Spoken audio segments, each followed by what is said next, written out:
My dear colleagues, I stand before you today to sponsor and humbly seek your support for the passage of Senate Bill number 254 under Committee Report number 9, an act penalizing selective, discretionary, and discriminatory acts in the delivery of social protection programs. This is a measure that seeks to uphold one of the most fundamental values enshrined in our Constitution: equal access to government services, especially for the poor, the marginalized, and the most vulnerable in our society. Social protection programs, Mr. President, such as financial assistance, medical assistance, livelihood programs, and other relief assistance programs are lifelines for millions of Filipino families. And yet, time and time again, we hear reports and see evidence of these services being treated as political tool, Mr. President. In times of crises, bagyo, baha, pandemya, lindol, aid is supposed to come quickly, fairly, and without bias. But instead, Mr. President, my dear colleagues, we've seen disturbing patterns. Tanging mga taga-suporta lamang ng ilang politiko ang nakakatanggap ng ayuda. May mga pangalan na sinasadyang tanggalin sa listahan ng mga benepisyaryo dahil sa politikal na dahilan. O ang pamimigay ng ayuda ay nakabase sa pagiging kaalyado sa partido o sa personal na koneksyon. Ito po ay malinaw na abuso. At ito rin ay isang anyo ng pamumulitika sa gitna ng kahirapan at kalamidad. Something that has no place in a government that calls itself democratic and just. These acts, Mr. President, betray the principles of public service and deepen inequality in our society. Hindi po dapat ginagawang personalan o palakasan system ang pagbibigay ng tulong mula sa pamahalaan. Public assistance must be needs-based, fair, and impartial.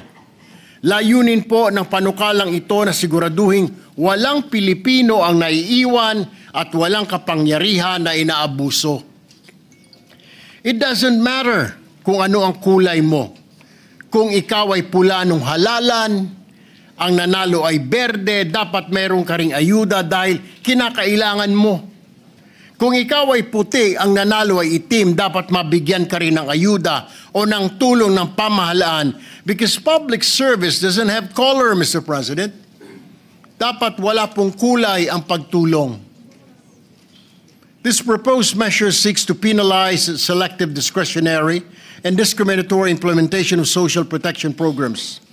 Saklaw po ng panukalang batas na ito ang lahat ng kawani ng gobyerno na may tungkulin o partisipasyon sa pamamahagi ng ayuda o serbisyong panlipunan.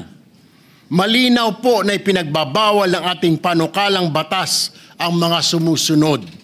Una, ang pamamahagi ng tulong mula sa gobyerno sa mga hindi kwalipikadong benepisyaryo. Ikalawa, ang pagbibigay ng prioridad sa kanilang mga kamag-anak o ang pag-uutos sa iba na gawin ang ganito.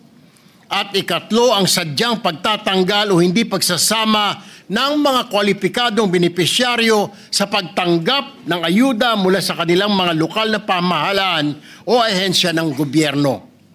Upang matiyak naman po ang pananagutan, ipinapataw ng panukalang batas na ito ang pagkakakulong ng hindi bababa sa 1 taon, ngunit hindi higit sa 6 na taon at habang buhay na diskwalifikasyon sa paghawak ng anumang posisyon sa pamahalaan. Ang layunin po ng panukalang batas na ito ay simple lang: wakasan ang pamumulitika sa pagbibigay ng ayuda, Ginoong Pangulo. Hindi po ito makatarungan at higit sa lahat, hindi po ito makatao.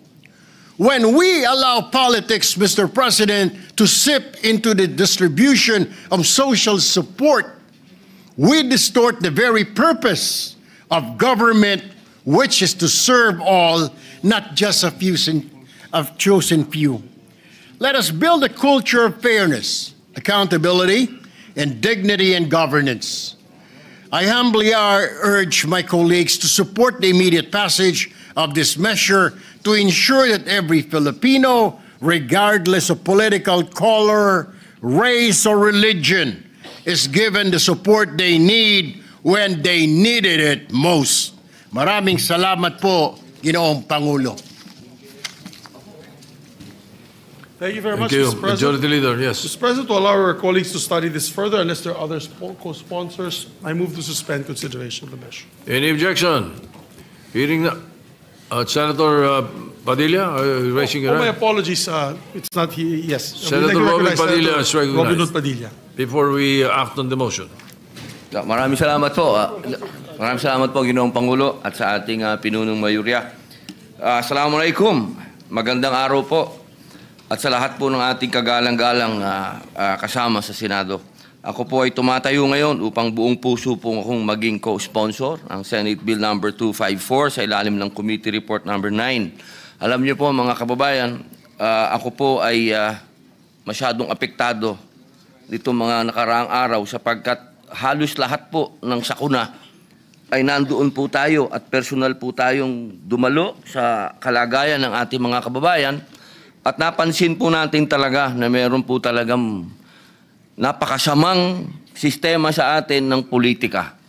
Na kapag usapin na po ng politika, namimili na po tayo kung sino ang bibigyan, kung sino hindi bibigyan. Hindi po talaga makatarungan. Kaya ako po ay sumusuporta sa panukala na ito sapagkat kailangan po natin ito. Hindi naman po tayo kailangan ng magpaliwanag pa dito dahil nung nakaraan lamang pong kampanyahan, umulan ng ayuda sa napakaraming lugar. Pero nung dumating po ang bagyo at baha, hindi po natin makita kung nasaan yung mga ayuda na yan. Kaya po sana, mga mahal kong kasama, pabilisin po natin itong panukala na ito upang managot ang mga politiko na ginagamit pong kasangkapan, ginagamit na kapangyarihan, at ginagamit po nilang weapon nito para po takutin yung ating mga kababayan at pahirapan pa. Yun lamang po, maraming salamat po sa inyong lahat. Thank you. Majority Leader. Thank you, Mr. President. With that, I move to suspend consideration of the measure. Hearing no objection, the consideration of the measure is suspended. Yes, we'd just like to also put on record, Senator Christopher Go would like to be made a co-sponsor of this measure, and the sponsorship speech will be inserted into the record for Senate Bill number 254. So inserted into the records. Thank you, Mr. President. Mr. President, I believe for the other sponsorship, we'll need an additional reference of business. Is it ready to the Secretariat? May I ask for a minute suspension, Mr. President? Do we get the additional reference of Yes, business? I understand that the committee reports are being filed as we speak. So Yes, sir. you wish a suspension. Yes, sir. Any objection? Hearing none. Session is suspended.